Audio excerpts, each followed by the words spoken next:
En una lujosa casa en México conocemos a Germán Noble, un hombre millonario que ha perdido a su esposa. Vemos que realmente aún no acepta esta pérdida, pues duerme con un retrato de ella al lado de su cama y todos los días le da un beso y enciende unas veladoras. Antes de fallecer, la esposa de Germán le dio 3 hijos, Bárbara, Javi y Carlos. Todos unos mantenidos que nunca han trabajado en su vida. Esto porque su padre les ha dado todo. Crecieron con una nana de nombre Margarita que ha solucionado todos sus problemas. Carlos es un hippie que critica el capitalismo, fuma cannabis en la escuela y disfruta de acostarse con mujeres mucho mayores que él. Por su parte, Javi finge que trabaja, pero en realidad se la pasa bebiendo alcohol con sus amigos. Disfruta de leer libros de emprendimiento, aunque digamos que sus ideas no son muy buenas. Y Bárbara es una chica que trata con prepotencia a la gente de servicio, especialmente a los meseros. Tiene un novio llamado Peter que habla como español y además hoy es su fiesta de cumpleaños. Vemos que le pregunta a Peter qué tal se le ve un vestido corto, pero él no le hace mucho caso, pues su relación no es del todo profunda. A lo lejos, un trabajador llamado Lucho se ríe. Este ha crecido toda la vida con la familia Noble, pues la nana de los chicos es su tía. Bárbara, molesta, le ordena con prepotencia a Lucho y sus compañeros que cambien la mesa por una para gente decente, pues asegura que no puede servirle comida en esa lámina a sus invitados. Más tarde, vemos que Germán y su socio Anuar entran a la oficina de su gran empresa constructora. En eso, Javi llega para proponerle a su padre una idea de negocios en la que lleva meses pensando: gasolineras VIP. O sea, gasolina a domicilio por un pequeño cargo extra. Anuar le comenta que es la mayor estupidez que ha escuchado y además está mal escrito. Germán consuela a su pequeña criatura de 20 y tantos años y le pide a su socio que tenga paciencia porque apenas está aprendiendo. Antes de entrar a una junta, Germán le pide a su hijo que lleve unos documentos muy importantes a Tuxtla para que vaya aprendiendo cómo funciona la empresa y después se despide. El problema es que Javi no hace caso y en lugar de eso usa el avión privado de su padre para ir con sus amigos y un político a Miami con la intención de que este les ayude con el negocio de las gasolineras VIP. Después de la junta, Germán abre algunos sobres donde están los estados de cuenta de las tarjetas de sus hijos. Cuando se da cuenta de lo mucho que estos gastan, se asusta y le pregunta a su socio por qué nunca le había dicho. Anuar responde: tú dijiste dales chance, porque estaban deprimidos por la muerte de su mamá. La noche llega y con ella la fiesta de Bárbara, donde hay cientos de invitados. Ahí Peter aprovecha para hablar con Germán en privado. Ahí nos damos cuenta de que Peter habla como mal doblaje de una película y que es un ridículo. Y segundo, entendemos que citó a Germán para pedir la mano de Bárbara en matrimonio. Sin embargo, Germán se niega rotundamente. Intenta hacerle ver a Bárbara que ella no tiene un trabajo y Peter no tiene cómo mantenerla. Es más, acaba de quebrar un restaurante porque nunca ha trabajado en su vida. Bárbara explica que antes de morir, su madre le dejó a ella y a todos sus hermanos una herencia y dice que con esa van a pagar una boda muy costosa, la luna de miel por Europa e incluso podrían poner un restaurante. Las palabras impactan a Germán. Su hija no tiene idea de lo que es cuidar el dinero. Quiere casarse con un bueno para nada y no puede ver el problema en todo esto. Este se niega y le recuerda que es él quien tiene que firmar la liberación de la herencia. Pero a Bárbara no le importa y declara frente a todos los invitados su compromiso con Peter. De lejos, su padre observa decepcionado. ¿Y Lucho?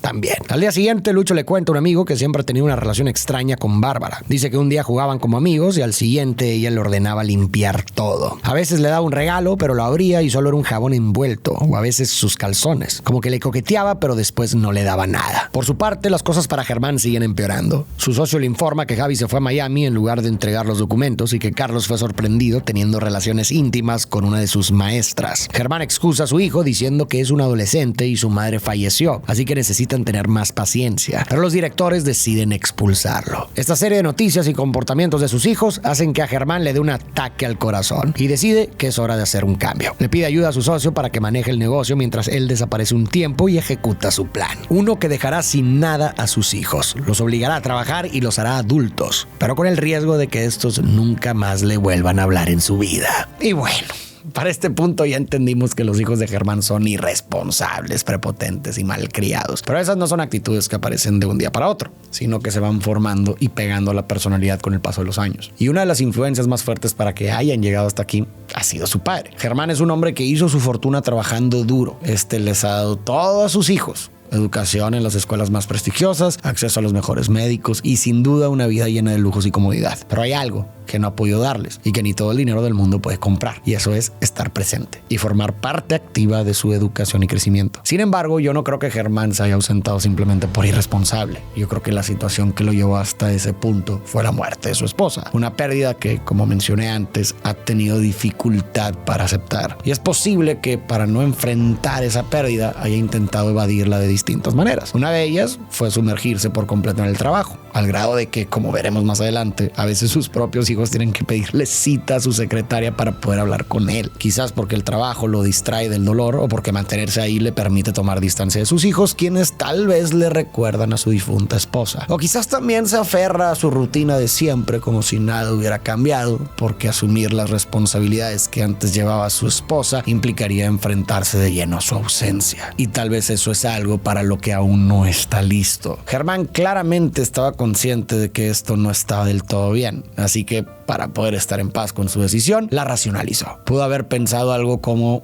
ok, tal vez yo no esté presente emocionalmente, pero a mis hijos nunca les va a faltar nada. Lo paradójico es que sí les faltó algo, un guía y una figura de autoridad que les pusiera límites. Y a ver, Germán es un hombre que entiende el valor del trabajo y la disciplina, pero son valores que nunca ha podido transmitir a sus hijos porque simplemente no ha estado ahí. Y cuando uno no cría a sus hijos, otros lo hacen por uno. Esto es algo que Germán está a punto de entender. Al día siguiente, el plan de Germán para enderezar a sus hijos comienza. Por la mañana, los tres hermanos siguen con sus actividades de todos los días. Javi se alcoholiza en horario laboral, Bárbara desayuna mientras trata con desdén a un mesero y Carlos coquetea con una mujer 20 años mayor. De pronto, a todos se les cortan las líneas de teléfono y las tarjetas. Así que Javi se queda sin su black ni su black. Una vez que llegan a la casa para ver qué sucede, policías comienzan a llegar. Se llevan los autos y colocan letreros de embargado a la casa. Su padre aparece vestido de jardinero y se los lleva de incógnito por el patio. Una vez que nadie los ve, sube un taxi. Molesta, Bárbara pregunta: ¿Me puedes explicar por qué nos están quitando todo como si estuviéramos en Venezuela?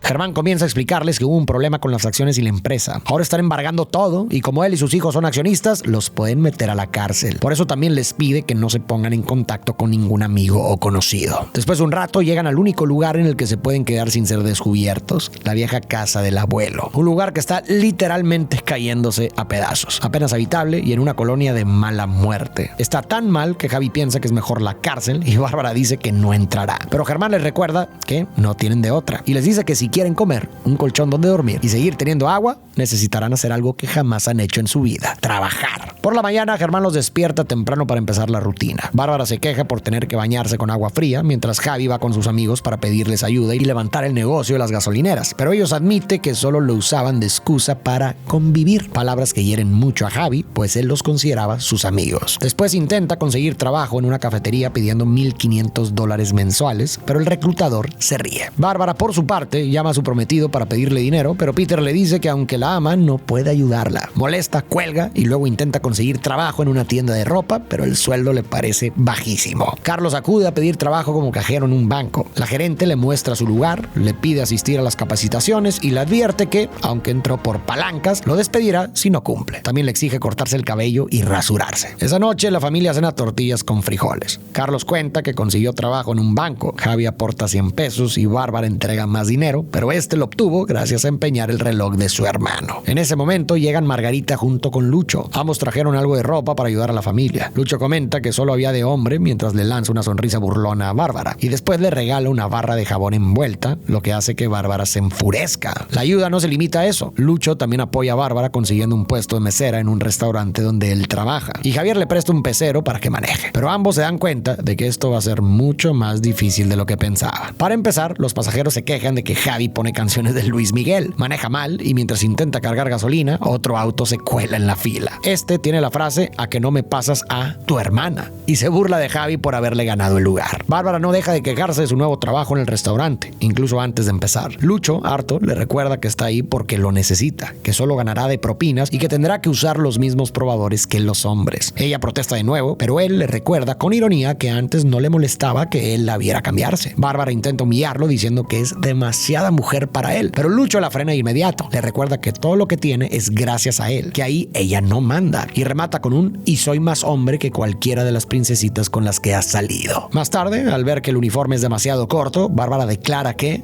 O sea, no voy a salir así vestida de pero Lucho solo replica que eso nunca le ha molestado. Ella se va furiosa y él celebra. Aquí estamos viendo a Lucho prácticamente vengarse de Bárbara por todos esos años en los que ella fue grosera con él. Y la verdad es que estos casos en los que una persona en una posición de privilegio maltrata a un trabajador de servicio, estas dinámicas de poder nos resultan bastante familiares. Por eso supongo que lo retratan en la película. De hecho, este tema es posiblemente una de las críticas principales de Nosotros los Nobles. Cuando vimos las escenas de Bárbara tronándoles los dedos dedos a los empleados y tratándolos con la punta del pie, para muchos de nosotros no fue ver nada nuevo. Al contrario, creo que dramatizó bastante bien lo que en muchos países se vive día a día. Y si es una imagen tan familiar es porque pasa muy seguido. Lo que me llevó a preguntarme por qué parece que algunas personas en posiciones de poder, ya sea económico o social, hasta disfrutan tratar mal a trabajadores que les están brindando un servicio. Bueno, como muchas cosas es multifactorial, pero encontré algunos estudios muy interesantes que nos pueden ayudar a entender parte de este fenómeno. He sabido que la riqueza y el poder tienen efectos en las personas. Se ha demostrado mediante experimentos que pueden, por ejemplo, bloquear la empatía y alimentar la desconexión social. Experimentos hay muchos, pero uno de los más prácticos es el de los autos, hecho por un psicólogo llamado Paul Piff en la Universidad de California. Su equipo demostró que conforme aumentaba el costo de un vehículo, también aumentaba la probabilidad de que el conductor ignorara la ley y no se detuviera ante un peatón. En su charla para TEDx, Piff explica que ningún auto de los menos costosos violó la norma. Pero por otro lado, el experimento arrojó que mientras más caro fuera el vehículo, más tendencia existía a no darle el paso al peatón. De hecho, casi el 50% de los autos de lujo no se lo dieron. Este hallazgo coincide con investigaciones adicionales del mismo autor que muestran que las personas con mayor riqueza tienden a mostrar menos empatía, más conductas transgresoras y más disposición a mentir o actuar de forma poco ética en negociaciones. Piff concluyó que el poder, en cualquiera de sus formas, incluido el dinero, reduce la sensación de consecuencias. Cuando alguien vive sin límites reales, sin riesgos verdaderos, sabiendo que puede pagar los daños y salirse con la suya gracias a su posición, actúa diferente. En ese sentido, muchas personas pueden tratar mal, por ejemplo, a un mesero que los atiende, porque saben que están en una situación en la que no van a recibir ninguna consecuencia. Sobre esto se han hecho muchos experimentos que lo demuestran, pero si te los cuento todos no termino nunca. Así que en la descripción de este video te dejo un link a una plática de TED que lo habla a profundidad. Si te interesa el tema, te recomiendo que lo veas al final porque está muy bien explicado. Otro factor es la separación física y social entre clases. En México, y me supongo que en muchos países de Latinoamérica, esto es especialmente evidente, y autores como el antropólogo Luis Reigadas han descrito cómo las ciudades modernas se organizan de forma segregada. Y así, en sociedades con mayor desigualdad, la convivencia entre clases disminuye de manera drástica. En México y muchos países de Latinoamérica, esto significa que quienes tienen más recursos viven, estudian, trabajan y se reúnen en lugares donde nunca conviven horizontalmente con quienes tienen menos. Y cuando sí conviven, suele ser bajo dinámicas de servicio, quién atiende y quién es atendido. Esto puede dar como resultado división, prejuicios y también que si solo convives con personas de tu mismo nivel socioeconómico y las únicas interacciones con otros grupos son jerárquicas, se refuercen sensaciones de inferioridad y superioridad en ambos grupos. Y bueno, y tal vez esto es otro tema, pero creo que vale la pena mencionarlo, que es que si nunca hay espacios de mezcla entre ambos grupos, y sabemos, y hay varios estudios que lo demuestran, que las relaciones y los contactos son elementos fundamentales y determinantes a veces para el éxito económico, entonces esta segregación también contribuye a que la riqueza se mantenga en las mismas manos y que sea más difícil para personas de otros estratos poder tener movilidad social. Y ojo, aquí solamente estoy tratando de entender algunas posibles causas del fenómeno este de maltrato, pero para nada pretendo justificarlo. Y finalmente quiero también hablar de otro factor. Es posible que mucha gente que trata con desprecio a las personas de servicio en el fondo lo hagan porque se sienten inseguros y muy pequeños, pero de eso hablaremos en unos momentos. Así pasan los días y los hermanos aprenden a vivir sin los lujos de antes. Javi descubre que los pocillos en la estufa queman. Carlos por fin se afeita y Bárbara aprende a lavar la ropa en un lavadero con jabón en polvo. Mezcla el agua limpia con la enjabonada y no sabe exprimir, pero al menos lo intenta. En el trabajo, Javi sigue teniendo problemas con el chofer del "a que no me pasas a tu hermana", lo que termina en una detención. La policía descubre que no tiene permisos para circular y le quitan gran parte del dinero ganado. Javi se queja con su padre, pero él solo se ríe y le dice que debe aprender a negociar. Por otro lado, el primer día de trabajo de Bárbara es un desastre. Cuando entrega un plato y los clientes reclaman porque la comida está fría, ella responde con desdén que solo la lleva, no la cocina. El comensal se enfurece, le dice que entonces se la coma ella y luego la acusa con el gerente por su maltrato. Más tarde, Lucho decide jugarle una broma y la envía a la zona de cantina. En cuanto entra, los hombres comienzan a chiflarle y lanzarle cosas, provocando que choque con un mesero y caiga al suelo junto con toda la comida. El dueño del restaurante llega y castiga a ambos, ordenándoles ir a la central de abasto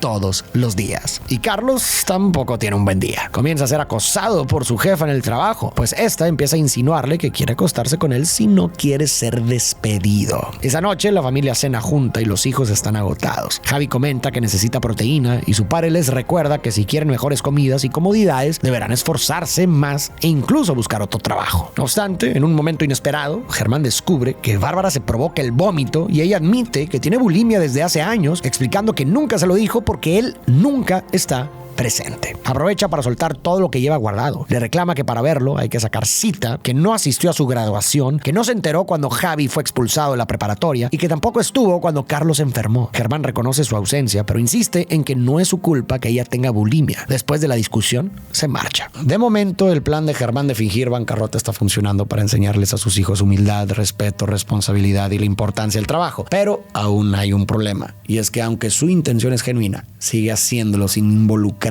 emocionalmente, tal como ha sido toda su vida. Y en esta conversación lo vimos muy claro. En lugar de aceptar su responsabilidad en lo que pasó con Bárbara, la negó. Además, la forma extrema en la que eligió darles la lección muestra que todavía existe un gran distanciamiento. Pasó tanto tiempo sin cercanía emocional con sus hijos que en lugar de intentar tener una conversación honesta, optó por engañarlos. Aunque, siendo justos, hablar quizás no habría servido de mucho porque la desconexión entre padre e hijos llevaba tantos años que difícilmente habría dado los resultados que Germán esperaba. Y es que, igual que Germán, muchos padres tienen esta idea de si estoy proveyendo todo, estoy cumpliendo. Y claro, esta idea tiene fundamento. Dar sí importa. La estabilidad, la comida y la educación son esenciales. Y pensar que lo económico no importa si hay amor es una idea bastante romántica. Pero hay otra parte igual de necesaria que no se puede delegar, comprar ni sustituir: estar presentes emocionalmente. El problema es que decirlo suena fácil, pero hacerlo puede ser muy complicado. Así como entendemos el lugar de los hijos, también debemos ser empáticos con los padres. Hay quienes trabajan jornadas larguísimas, otros se reparten entre dos casas después de un divorcio, algunos tuvieron que irse lejos para acceder a mejores oportunidades, y también están los que, como Germán, perdieron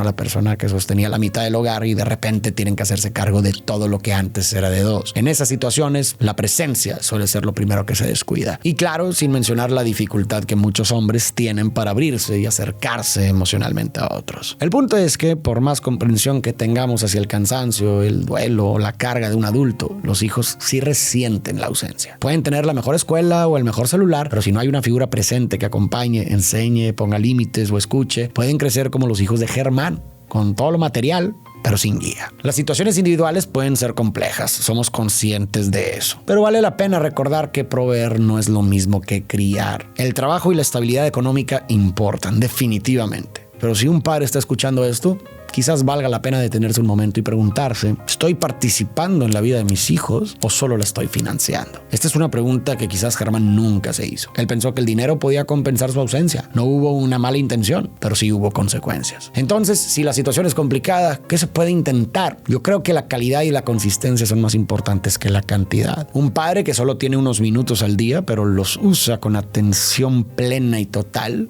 puede hacer más diferencia que alguien que está físicamente presente pero emocionalmente ausente. Los hijos pueden entender que papá o mamá trabajan mucho. Lo que no entienden es que no exista ningún espacio para ellos. Por eso también se pueden establecer gestos pequeños pero consistentes, llamadas a la misma hora o rutinas sencillas, o en general mantener participación aunque sea a distancia, involucrarte en decisiones importantes, dar seguimiento a las cosas y estar ahí para las conversaciones difíciles. También creo que vale la pena ser sinceros, admitir que no estás tanto tiempo como te gustaría, pero dejar claro que te importan y que vas a estar ahí cuando te necesiten. Eso puede hacer una gran diferencia, mucho más que solo dar excusas. Créeme que cuando un padre reconoce sus limitaciones y trabaja activamente para equilibrarlas, el hijo lo siente. Y si lo haces buscando un futuro mejor para ellos, no hay culpa que cargar, pero sí responsabilidad que asumir desde las limitaciones reales. Al final, los hijos no necesitan perfección, es imposible alcanzarla, pero sí necesitan señales claras de que importan. Necesitan saber que aunque la vida sea complicada y el tiempo no alcance, hay un esfuerzo auténtico por escuchar y por estar. En la madrugada vemos a Bárbara y Lucho manejando rumbo a la central de abastos. Él le presta una chamarra y le regala unos tenis Panam, pues se había dado cuenta de que los tacones la estaban matando. Además le cuenta un par de chistes, lo que hace que por primera vez Bárbara le sonría. Al llegar, Lucho le explica a Bárbara que ahí se surten todos los restaurantes de la ciudad. Ella descubre que además de cocinero, él tiene un microbús y va a la central todos los días. Lucho le cuenta que antes vendía discos piratas, pero Bárbara lo acusa de promover el crimen. Él se burla y le responde que los verdaderos criminales son sus amigos, quienes desvían dinero del pueblo y que si tanto le preocupa, deje de relacionarse con ellos. El comentario la deja pensativa. Después de hacer las compras, Lucho invita a Bárbara a comer, pero unos hombres la acosan. Lucho los mira fijamente y al sentirse intimidados, se van. Peter juega golf cuando un compañero le recuerda la deuda que no ha pagado. Peter intenta justificar que no tiene dinero diciendo que el papá de Bárbara no liberó los fondos y que la familia está siendo embargada. Pero su compañero le revela que nada de eso es cierto y que el socio de Germán nunca huyó. Y así Peter entiende que lo engañaron y que sigue sin dinero para pagar. Carlos sigue atrapado en los favores carnales que le exige su jefa, mientras Javi decide enfrentar al chofer del microbús que siempre lo ha tratado mal. Pero tras pelear, descubren que ambos leen El vendedor más grande del mundo y comienzan a conversar. El chofer ve una tarjeta del proyecto Gasolineras VIP y Javi intenta explicarle su idea, comenzando con la pregunta: ¿cuál es tu mayor problema? Pero en lugar de responder que cargar gasolina, como espera Javi, el chofer responde que su problema más grande es un hijo que no sabe bien si es suyo. Y por lo tanto, cuando Javi finalmente describe su proyecto, llevar gasolina a domicilio, el chofer se burla y lo llama la idea más pendeja que ha oído, diciendo que nadie pagaría más por algo que ya es demasiado caro. Es momento de hablar del buen Javi Noble. En un principio podemos pensar que simplemente es un joven ingenuo y muy desconectado de la realidad, aunque no es del todo así. Yo sé que lo de las gasolineras VIP suena una terrible idea, pero me parece una forma buena de demostrar cómo creció Javi. Javi llegó a la idea de las gasolineras VIP primero porque carece de una figura que lo oriente. Ya vimos, por ejemplo, que su padre no se involucró. Y además porque ha crecido dentro de una cámara de eco tan cerrada que no puede ver más allá del contexto privilegiado en el que creció, lo que lo ha llevado a asumir que sus problemas eran los mismos que los de todo el mundo. Una prueba de esa desconexión es la pregunta que le hizo al chofer del pecero. Lo hizo esperando que le dijera que cargar gasolina era su mayor problema, porque para el Javi que creó las gasolineras VIP en algún momento eso sí era un problema. Esa venda de su propia burbuja en los ojos lo cegó a ver que para la mayoría de las personas hay preocupaciones muchísimo más grandes. Problemas como pagar la renta, hacer que la comida rinda toda la semana, salir más temprano para poder ir sentado en el metro o evitar ir al seguro social porque no pueden perder un día entero de trabajo. Tal y como mencioné antes, no hay una mezcla real entre personas de distintos niveles socioeconómicos. Por eso Javi vino a enterarse de estos problemas hasta que terminó en el mismo nivel socioeconómico que el chofer. Solo mediante una situación extrema es que pudo compartir ideas con alguien que venía de un lugar diferente. Pero gracias a todo esto que está viviendo, esa venda se le está cayendo de los ojos. Sin embargo, con la conversación que acaba de tener con el chofer del pecero, se le ha caído otra venda más, la de sus falsos amigos. Pero de eso hablaremos un poco más adelante. Minutos después vemos que a Bárbara le toca recibir su pago, pero le dan 2,000 pesos menos de lo que ella pensaba que le correspondía, así que arma un escándalo. Lucho la saca del lugar e intenta tranquilizarla, pero al no lograrlo, le levanta la voz. Le recuerda que las propinas se reparten entre todos y que piensen los que están en la cocina o los que barren, trapean y limpian los baños. Además, le hace ver que es obvio que los clientes no le dejan propina porque los trata horrible. Se queja de todo y cierra su regaño con un contundente ¿quién chingados te crees? Al escucharlo, Bárbara rompe en llanto. Lucho se calma y simplemente le aconseja que trate a los clientes como a ella le gustaría ser tratada. Por la noche, la familia repara la casa cuando Germán felicita a Javi por estar ganando más dinero. Pero en el momento en que ve su escritura, se da cuenta de que tiene dislexia. Germán se sorprende. Sabía que pagaba una terapia, pero no que era por dislexia. Sus otros hijos reclaman que cuando murió su madre, en lugar de quedarse con ellos, él simplemente los mandó al psicólogo. Cansado, Germán explota y les grita: ya quisiera verlos a ustedes convertirse de un día para otro en papá y mamá al mismo tiempo. Por supuesto que yo solo no pude cubrir todas sus necesidades. A la mañana siguiente, Carlos intenta huir del trabajo para evitar acostarse con su jefa, pero ella lo sorprende esperándolo en pijama, lo que lo incomoda aún más. El caso de Carlos me parece uno de los más interesantes, porque recordemos que antes de todo este revuelo del falso embargo a los nobles, Carlos era un hippie, pero con un mensaje bastante claro de crítica al capitalismo y un gusto marcado por las mujeres mayores. Lo irónico es que el trabajo que terminó consiguiendo es en un banco, y ahora una mujer mayor es quien lo busca a él para tener relaciones, pero es una situación que encuentra desagradable. Y si bien eso es una idea de guión bastante interesante, también podemos interpretarlo de una forma un poquito más densa. En el caso de Carlos, pareciera que por un lado su discurso de rechazar el capitalismo funciona como un rechazo simbólico a su padre, porque si profundizamos, para él ambos ambos representan lo mismo. El capital es este ente que solo aporta dinero, pero no aporta mano de obra ni opera. Y su padre hizo exactamente eso. Financió su vida, pero no se involucró en el proyecto. Por otro lado, su gusto por las mujeres mayores también puede leerse desde un ángulo psicoanalítico. Ojo, este ángulo no pretende ser una ley universal, pero sí nos puede dar un marco interpretativo posible. En este caso, podría ser que Carlos, al ser el hermano mayor, el que tuvo más tiempo a solas con su madre, reaccionara a su pérdida y a la ausencia emocional de su padre, buscando inconscientemente en mujeres mayores algo que esa ausencia dejó abierto. No porque estuviera buscando otra madre, sino porque lo femenino adulto puede evocar simbólicamente esa sensación de cuidado y afecto que desapareció de golpe en su infancia y que su padre no pudo sostener. Volviendo al tema, a causa de este encuentro con su supervisora, Carlos llega tarde a casa y termina confesándole a su familia que está teniendo relaciones con su superior. Las risas comienzan y las bromas también, lo que hace que Germán se escandalice, aunque al final termina cediendo y entre risas les cuenta su primera vez. El momento se vuelve divertido y la familia pasa una buena noche juntos. Con el paso de las semanas, todos se adaptan a sus nuevas vidas. Javi se hace amigo de los choferes, Bárbara coopera más en casa, ayuda en la central de abastos y atiende con paciencia y amabilidad en el restaurante. Incluso vemos que una clienta la trata de forma grosera y déspota, pero aún así, Bárbara se mantiene al margen. Y en la casa las cosas también van mejorando, pues todos siguen cooperando para que la remodelación dé como resultado un hogar precioso. Todo esto bajo la dirección de Germán. Más adelante, Bárbara asiste al aniversario del restaurante. Ahí baila, convive con los empleados y termina dándole un beso a Lucho. Bárbara recibe su pago y al ver que nunca había ganado tanto, se emociona. Le propone a Lucho salir, pero él trabaja de noche.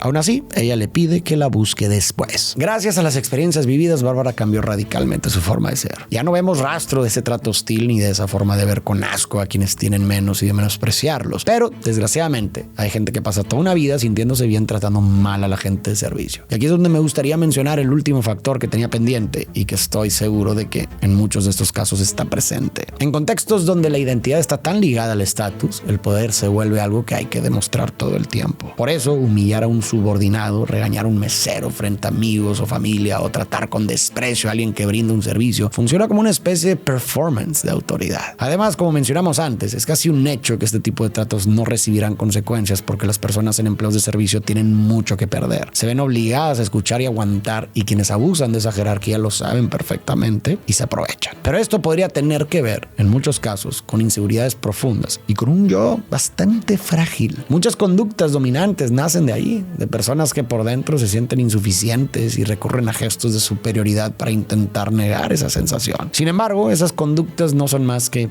eso, compensaciones. Y hay algo profundamente irónico en todo esto. La gente que trata mal a quien no puede defenderse no se ve poderosa, ni autoritaria, ni grande. Se ve como todo lo contrario. Lo único que hace es delatar su fragilidad, sus inseguridades y lo diminuto que se siente por dentro. Porque, ¿qué tan fuerte puede sentirse alguien que necesita abusar de una persona que no puede contestar, que depende de su trabajo y por lo tanto tiene muchísimo que perder? ¿Qué tan superior puede ser alguien que solo es valiente cuando sabe que no habrá consecuencias? Esa es la versión más pobre de uno mismo. Y no demuestra estatus. Lo que demuestra es que todas esas carencias son el motor de su prepotencia. Y también es la razón por la que quien humilla a otros no debería ser visto como fuerte, porque no lo es. Es solo alguien con un ego frágil intentando convencer al mundo. Y quizás más bien a sí mismo de que no tiembla cuando se mira al espejo y no encuentra nada ahí. Una vez dicho esto, volvamos a la historia. Hasta ahora parecía que el plan de Germán había salido a la perfección. No obstante, aquí es cuando un gran problema llega. Mientras todo esto sucedía, Peter no perdió el tiempo y en lugar de aprendérsela de chambear, el hombre logró encontrar el lugar donde viven Germán y sus hijos. Peter lo visita y lo manipula. Le dice que si sus hijos se enteran de la mentira, quedarán devastados. Por lo que, si quiere su silencio, tendrá que darle parte de la herencia de Bárbara y permitir el matrimonio. En ese momento llegan Bárbara, Javi y Carlos. Ella se alegra de ver a Peter, pero él empieza a mentir. Les dice que su familia hipotecó una propiedad para pagar deudas y que gracias a eso su dinero ya está liberado, por lo que podrán volver a su antigua vida. Los hermanos felices lo abrazan mientras Germán comprende que su plan se derrumba. Afuera encuentran a Lucho, que había ido a ver a Bárbara, pero al enterarse de todo esto su corazón se rompe, pues sabe que Bárbara se irá. Por la tarde, Germán y sus socios citan a Peter para cerrar el acuerdo por su silencio. Ahí descubren que ni siquiera es español, sino de Puebla. Germán le recuerda que solo podrá acceder a ese dinero si se casa con Bárbara. Germán habla con Margarita y admite que ya no sabe cómo manejar todas las mentiras que creó. Dice que no teme que sus hijos lo odien, sino causarles un trauma que les haga desconfiar de la vida. Margarita suspira respira y le dice: son más resistentes de lo que usted cree. Y le recomienda contarles todo, porque sería un error que Bárbara se casara con Peter. Le asegura que aunque se molesten, lo perdonarán. A lo que Germán responde: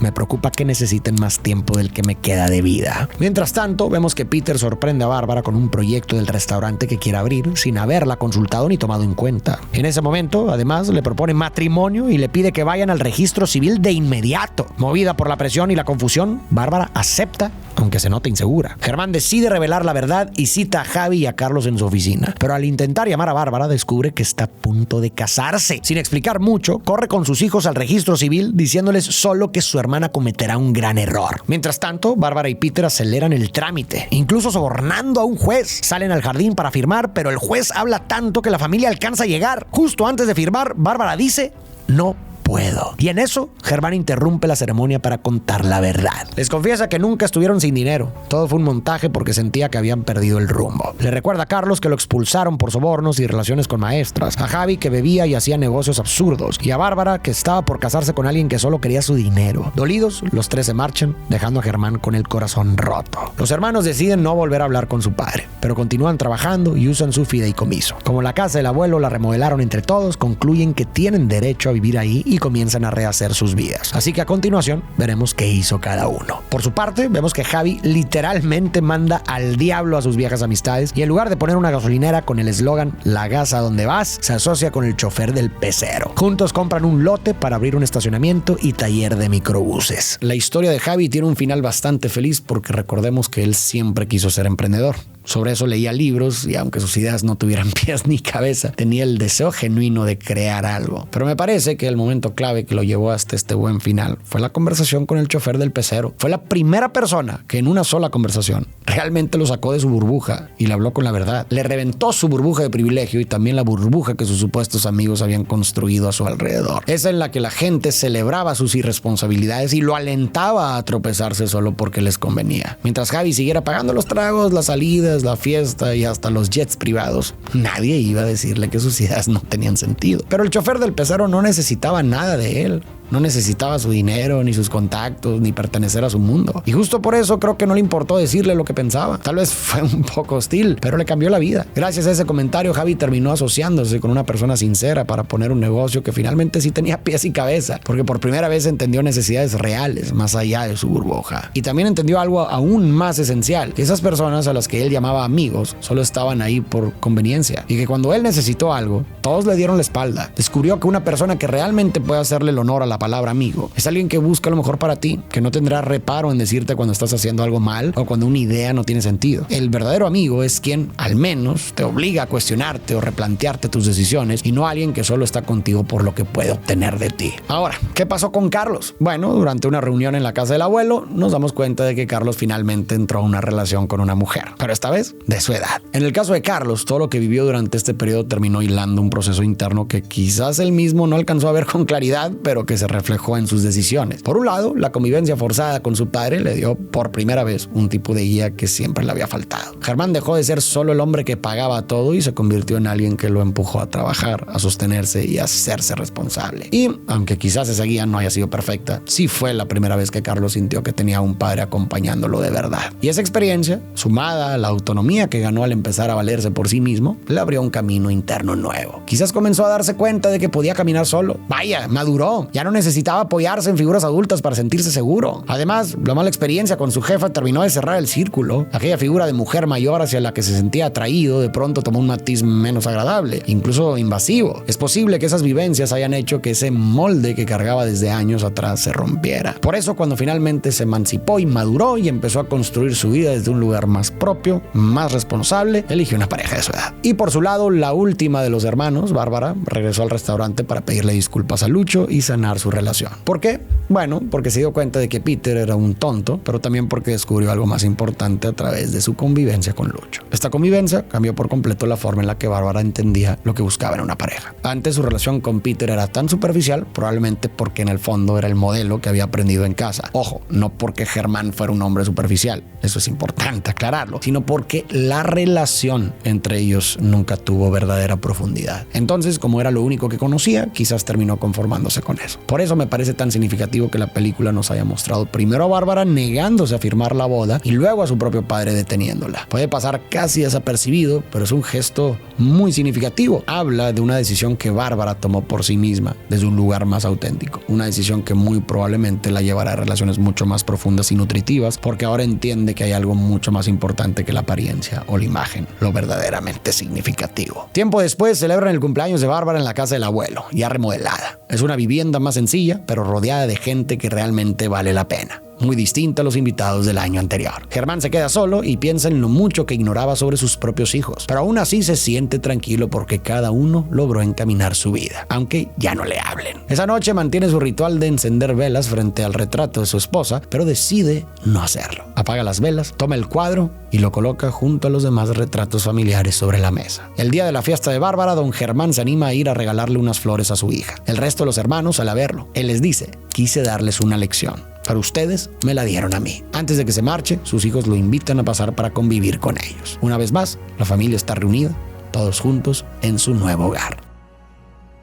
Al final, quien también cambió fue Germán. Durante mucho tiempo tuvo el retrato de su esposa ocupando el lado vacío de la cama, como si mover algo fuera una forma de perderla otra vez. Pero después de todo lo que ocurrió, entendió que honrar a alguien no es quedarse inmóvil junto a su ausencia. Por eso apagó las veladoras. Por eso movió el cuadro, un símbolo de su aceptación de la pérdida y de que su relación con su difunta esposa ha cambiado.